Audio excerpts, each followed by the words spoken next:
இன்றைய பதிவுல மிக முக்கியமான 2 செய்திகள் குறித்து பார்க்கலாம். அமெரிக்காவின் 10 விஞ்ஞானிகளுடைய மர்ம மறைவு அமெரிக்காவில் மிகப்பெரிய ஒரு பரபரப்பையும் அதிர்ச்சியையும் உண்டு பண்ணிருக்கு. 10 நிமிடத்தில் மாறிப்போன 2ஆம் கட்ட பேச்சுவார்த்தை என்ற பல்வேறு செய்திகள் தான் இன்றைய பார்வை.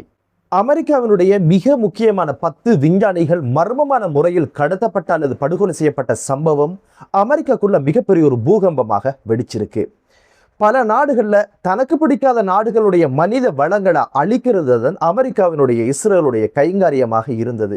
இப்போது என்ன, சொந்த நாட்டுக்குள்ள மிகப்பெரிய மனித வளமாக பார்க்கப்படுகின்ற நாசாவினுடைய விஞ்ஞானிகள், அணுசக்தி எரிசக்தி அமைச்சில் பணியாற்றிய விஞ்ஞானிகள், பெண்டகனில் பணியாற்றிய விஞ்ஞானிகள் அப்படின்னு சொல்லி மிகப்பெரிய மனித வளங்கள் இப்போது அதிரடியாக மர்மமான முறையில காணாமல் ஆக்கப்பட்ட மற்றும் படுகொலை செய்யப்பட்ட சம்பவம் இப்போது அமெரிக்காக்குள்ள மிகப்பெரிய ஒரு அதிர்ச்சியை உண்டு பண்ணிருக்கு. இந்த ஒரு விஷயத்தை யார் செஞ்சாங்க அப்படின்ற பல்வேறு கேள்விகளும் எழ ஆரம்பிச்சிருக்கு. இப்போது சந்தேகங்களும் வலுக்க ஆரம்பிச்சிருக்கு. இந்த பட்டியல் எடுத்து பார்த்ததாக இருந்தா வில்லியம்ஸ் இவர் அமெரிக்காவினுடைய மேம்பட்ட விமான திட்டங்களுடைய பணிப்பாளராக இருந்தவர். 2026ஆம் ஆண்டு பிப்ரவரி மாதம் ஈரானுக்கு எதிரான யுத்தம் தொடங்குவதற்கு சில நாட்களுக்கு முன்னால அதிரடியாக காணாமல் போயுள்ளார். இவருடைய வீட்டிலிருந்து 2 கிலோமீட்டர் தொலைவில் இவருடைய ஆடைகள் கண்டு எடுக்கப்பட்டதோட இவருடைய துப்பாக்கியும் அவருடைய பணப்பேசும் காணாமல் போயிருக்கு. யார் இவரை கடத்தினாங்க, படுகொலை செஞ்சாங்களா என்ற ஒரு விஷயம் கண்டுபிடிக்கப்பட முடியாத ஒரு மர்மமாகவே இருந்திருக்கு. அடுத்த விஞ்ஞானி யார் அப்படின்னு பாத்தீங்கன்னா கார்ல் கிரில்மேயர் என்று சொல்லப்படுகின்ற நாசாவின் விண்வெளி திட்டங்களுடைய இயற்பியல் விஞ்ஞானியாக கடமையாற்றியவர். அதே பிப்ரவரி மாதம் அவருடைய வீட்டுக்கு முன்னால வச்சு இனம் தெரியாத நபர்களால் சுட்டு கொல்லப்பட்டாரு. எதற்கு கொண்டாங்கன்ற ஒரு விஷயம் இதுவரைக்கும் கண்டுபிடிக்கப்படாத ஒரு மர்மமாகவே இருந்து வருது.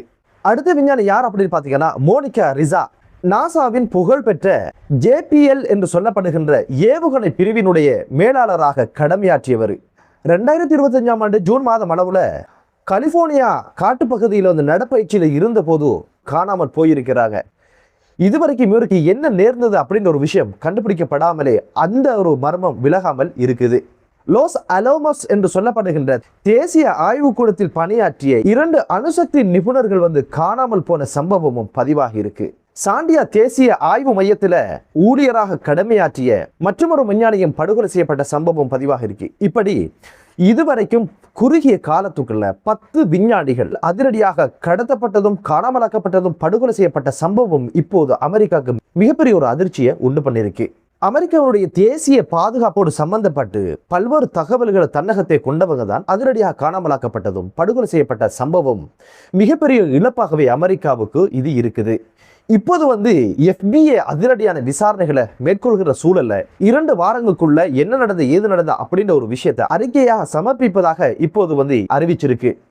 இப்போது அமெரிக்காக்குள்ள வலுக்கின்ற சந்தேகம் என்ன அப்படின்னு பாத்தீங்கன்னா இதுக்கு பின்னால ஈரான், ரஷ்யா, சீனா போன்ற நாடுகளுடைய கைவரிசை இருந்திருக்கலாம் அப்படின்றது தான் இப்போது அமெரிக்காக்குள்ள வலுக்கிற சந்தேகம்.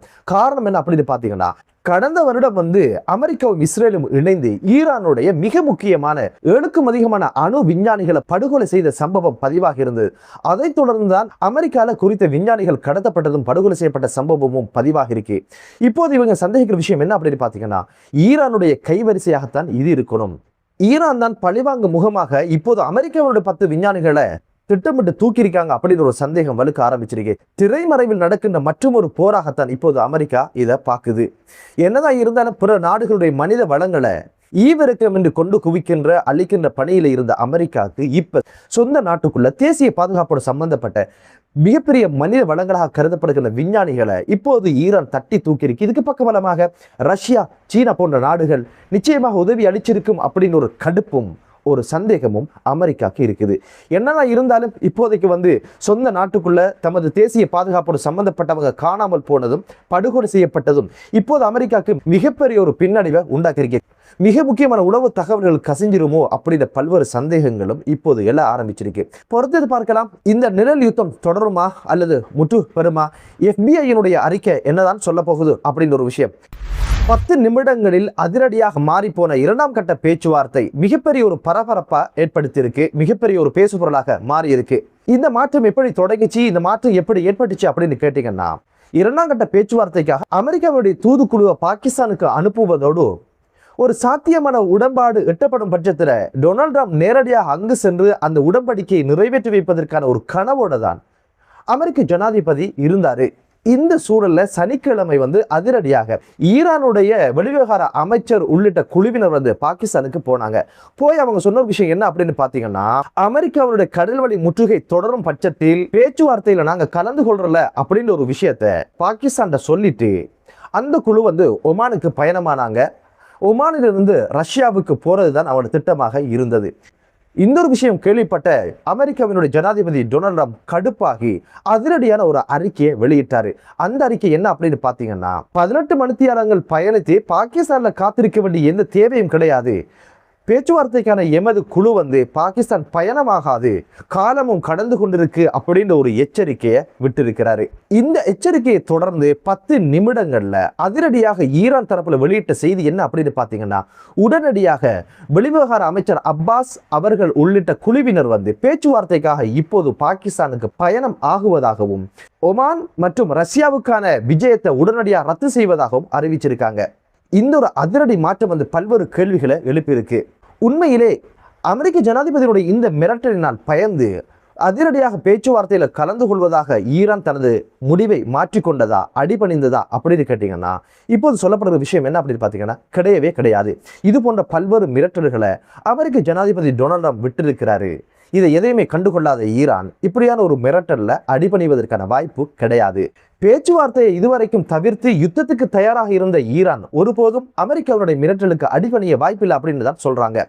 அமெரிக்கா தான் ஏதோ ஒரு விட்டு கொடுப்ப ரகசியமாக செஞ்சிருக்கணும். காரணம் என்ன அப்படின்னு பாத்தீங்கன்னா, அமெரிக்கா இந்த ஒரு கடல்வழி முற்றுகைக்காக தினம்தோறும் 500 மில்லியன் அமெரிக்க டாலர்ஸை செலவழிக்கின்ற இந்த சூழல்ல அமெரிக்கா ஏதோ ஒரு யுத்தத்தை நிறைவுக்கு கொண்டு வரணும். இந்த ஒரு இடத்துல பேச்சுவார்த்தை முடியாது போனால் இதுக்கு பிறகு சரியான காலம் கனியாது என்பதனாலதான் இப்போது ஏதோ ஒரு விட்டு கொடுப்ப அமெரிக்கா செய்திருக்கு. அதனாலதான் ஈரான் இப்போது பேச்சுவார்த்தைக்கு போறாங்க அப்படின்ற ஒரு விஷயம் சொல்லப்படுகிற அதே சூழல்ல அதுபோக இப்போது அமெரிக்காவுடைய போர் விமானங்கள் இஸ்ரேலை நோக்கி பயணிச்சு எரிபொருள்கள் நிரப்புகின்ற பணியில ஈடுபட்டிருக்கின்ற சங்கதியும் மற்றும் ஒரு தாக்குதலுக்கு அமெரிக்கா தயாராகுதா அப்படின்னு ஒரு கேள்வியை ஈரானுக்குள்ள எழுப்பியதுனால அதிரடியாக இந்த ஒரு யுத்தத்தை நிறுத்தி வச்சிடலாம் அப்படின்னு சொல்லி ஒரு இழுத்தடிப்புக்காக ஒரு பேச்சுவார்த்தைக்கு போறதாக கூட இருக்கலாம் அப்படின்னு ஒரு விஷயமும் சொல்லப்படுது. என்னதான் இருந்தாலும் அதிரடியாக இந்த பேச்சுவார்த்தையில ஒரு மாற்றம் ஏற்பட்டிருக்கு அப்படின்னு ஒரு விஷயம் மட்டும் தெரியுது.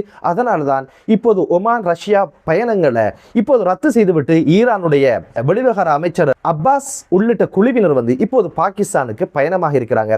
இப்போது டொனால்ட் ட்ரம்ப் நிச்சயமாக அவருடைய பயண குழுவை பாகிஸ்தானுக்கு அனுப்பி வைப்பாரு. பொறுத்திருந்து பார்க்கலாம் என்னென்ன விஷயங்கள் விட்டு கொடுப்பு செஞ்சிருக்கிறாங்க. அமெரிக்காவினுடைய பொறுமையை சோதிச்சு அமெரிக்காவை ஒரு நெருக்கடிக்குள்ள கொண்டு போய் அமெரிக்காவை இப்போது ஏதோ வகையில அடிபணிய செய்திருக்கு ஈரான் என்பதுதான் உலக அரசியல் விமர்சகர்கள் சொல்லுகின்ற ஒரு விடயம். பொறுத்திருந்து பார்க்கலாம் இந்த ஒரு விஷயத்துல என்ன வகையான முடிவுகள் எவ்வகையான முடிவுகள் எட்டப்பட போகுது. நிரந்தரமான போர் நிறுத்தம் ஒரு சமாதான உடன்படிக்கையாக மாறி மத்திய கிழக்கு நாடுகளிலே ஒரு அமைதியான சூழ்நிலை உருவாகட்டும் என்ற ஒரு பிரார்த்தனையோடு மற்றொரு காணொலியில் உங்கள் அனைவரையும் சந்திக்கும் வரை விடைபெறுகிறேன். நன்றி.